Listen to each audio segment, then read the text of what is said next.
कभी कभी ऐसा होता है ना कि कुछ शब्द अपने आप में एक पूरी दुनिया समेटे हुए होते हैं। तो आज चलिए एक ऐसे ही वाक्यांश की एक एक परत को खोलते हैं और उसके गहरे मतलब को समझते हैं।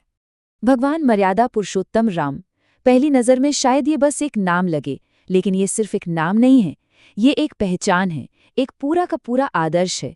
तो सवाल ये है कि ये सारे शब्द मिलकर आखिर कहानी क्या कहते हैं।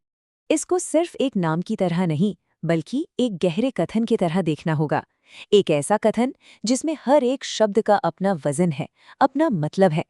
चलिए इसके हर हिस्से को अब थोड़ा बारीकी से समझते हैं। तो चलिए इस सफर की शुरुआत करते हैं पहले शब्द से, भगवान।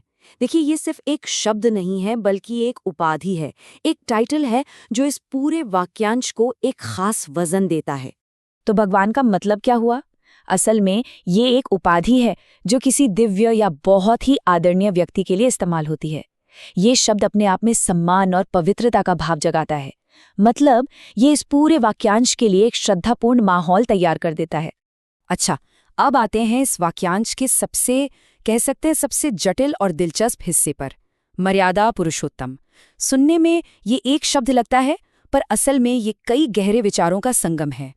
और इस एक शब्द को पूरी तरह से समझने के लिए पता है क्या करना होगा? हमें इसे इसके 3 मूल हिस्सों में तोड़कर देखना होगा, क्योंकि इसकी असली खूबसूरती इसके हिस्सों के जुड़ने में ही छिपी है। तो ये हैं वो 3 हिस्से, मर्यादा, पुरुष और उत्तम। चलिए अब एक एक करके इनके अर्थ की गहराई में उतरते हैं और देखते हैं कि ये क्या कहते हैं। पहला हिस्सा है मर्यादा। इसका क्या मतलब है? इसका मतलब है नैतिक सीमाएं, सही आचरण का सिद्धांत। मतलब वो दायरा जो हमें बताता है कि क्या सही है और क्या गलत, और हमें अपनी सीमाओं में रह के कैसे व्यवहार करना चाहिए। अगला शब्द है पुरुष। इसका मतलब बहुत सीधा है, एक व्यक्ति या एक इंसान।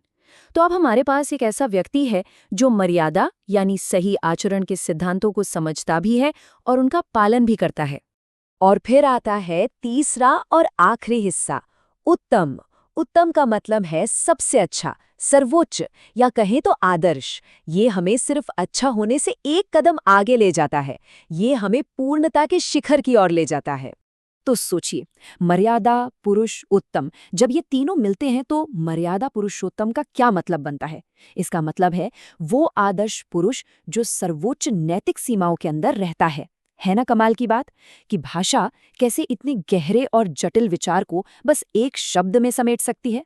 तो हमने उपाधियां समझ लीं, आदर्शों को भी समझ लिया। अब हम उस नाम पर आते हैं जिस पर ये सब कुछ लागू होता है, जो इन सभी गुणों का, इन सभी विशेषताओं का केंद्र है। और वो नाम है राम। ये वो आधार है, वो एंकर है जिसके लिए भगवान और मर्यादा पुरुषोत्तम जैसी महान उपाधियां इस्तेमाल की गई हैं।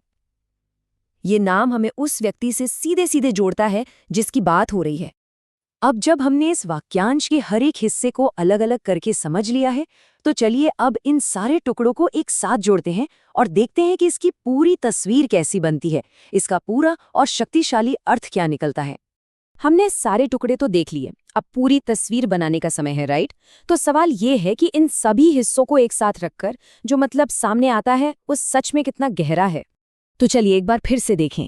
भगवान मतलब पूजनीय व्यक्ति, मर्यादा पुरुषोत्तम यानी उत्तम आचरण वाले आदर्श पुरुष, और राम वो नाम जो इन सभी गुणों का प्रतीक है, जो इन सबको धारण करता है। और अब जब हम इस पूरे वाक्यांश को दोबारा देखते हैं, भगवान मर्यादा पुरुषोत्तम राम, तो इसका मतलब अब सिर्फ एक नाम नहीं रह जाता।